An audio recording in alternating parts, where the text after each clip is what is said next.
fordeler rørene og så ledningen. Så det vil lave lys i halv 3 dage. Og så kom herned. Læg bolden i bund. arbejder vi med kl. 6, fordi vi skulle nå nogle timer inden vi skulle bruge. Så strøm til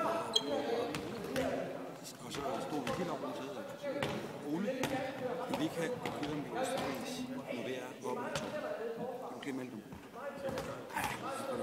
Ole, og man kan jo ikke sige, lige gerne. Så gjorde han så lidt. Og så de der ledningerne, den sad jo lige fast der.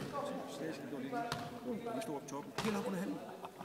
Jeg hang sådan her i 2-tomrør, sådan her.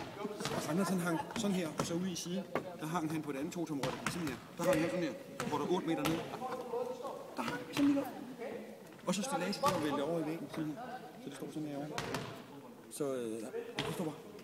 Jeg gik helt, jeg vidste ikke, hvad jeg skulle på. Så i tilfælde, der kommer der 4 mennesker gående ud ned i den.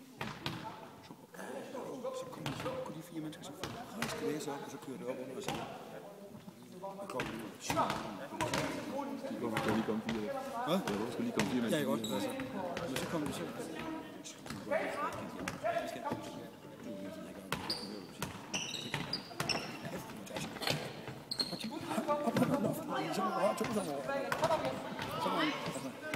Så ikke forstået for ham. Men altså, så vi lavede halve færdige, og så sagde vi til Ole, du må ikke være her. Vi vil ikke have dig. Altså, du får vold.